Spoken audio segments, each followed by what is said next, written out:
در زمان صاحب استقلالی کشور از طرف حکومت جمهوری تاجیکستان برای رشد و عمومیت ساحه ورزش تدبیرهای سودمند اندیشیده می شود. در قطار دیگر شهر و ناحیه‌های کشور در ناحیه عینی نیز سال از سال ورزش رشد و نمو یافته ایستاده است. در دایره سیاست ورزش دوستانه پیشوای ملت محترم امامعلی رحمان تنها در سال 2022 و 6 ماه سپری شده سال جاری در این ناحیه 6 میدانچه ورزشی، یک تالار ورزشی و یک قصر ورزشی پهلوانان سوخته مورد استفاده برای قرار داده شد که این برای رشد و عمومیت ورزش در این ناحیه زمینه مساعد فراهم آورد.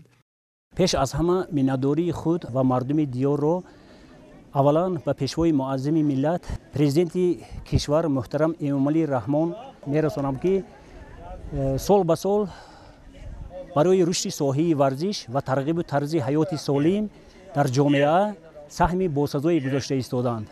ما وابسته به این غمخوری های حکومت کشور کوشش میکنیم، حرکت میکنیم که برای رشد ساحه تربیت جسمانی و ورزش و ترغیب و تشریح طرز حیات سالم برای رشد ساحه ورزش زحمت کنیم و ورزشکاران تربیت نماییم که پرچم برداری وطن باشند.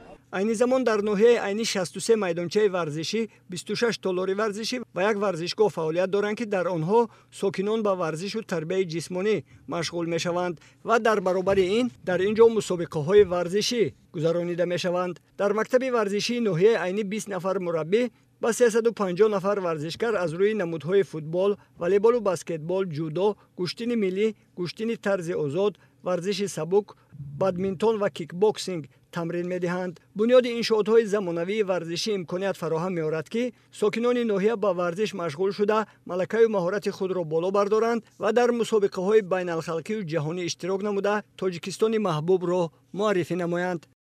در اساس دستور سپارش‌های رهبری دستگاه اجرایی پرزیدنت جمهوری تاجیکستان با پشتیبانی از مقام بین‌المللی گرفتن گشتین ملی گشتینگیری در ناحیه عینی مسابقه کشاد ناحیوی اید به گشتینگیری برگزار شد. این چهاربینی ورزشی در قصر پهلوانان سوختی دهه ارمیتن ناحیه عینی که سال جاری با اشتراک بی‌واسطه پیشوای ملت محترم امامعلی رحمان افتتاح شده بود برگزار گردید. در مراسم افتتاح این چهاربینی ورزشی رئیس ناحیه عینی ابراز نمود که در سالهای صاحب استقلالی کشور در حدود ناحیه عینی ده‌ها تالار و میدانچه‌های ورزشی ساخته شدند که در پیشروی ساحه ورزش موقع نظر است دارند. مقامات اجرایی حاکمیت دولتی ناحیه عینی در اساس دستور و سپارش‌های پیشوای ملت محترم امامعلی رحمان جهت جلب ساکنان به ورزش و رشد و عمومیت ورزش تدبیرهای سودمند می‌اندیشد. در این چهاربینی ورزشی بیش از 180 نفر ورزشکاران نورس از شهر پنجکند و ناحیه‌های کوهستان مسچاه و عینی اشتراک و زورآزمایی کردند. مسابقه کشاد ناحیوی اید به گشتینگیری در این تالار ورزشی در سطح بلند تشکیلی جریان گرفته در آن ورزشکاران نورس در وزن‌های از 30 تا بیش از 70 کیلوگرم مهارت سنجی کردند.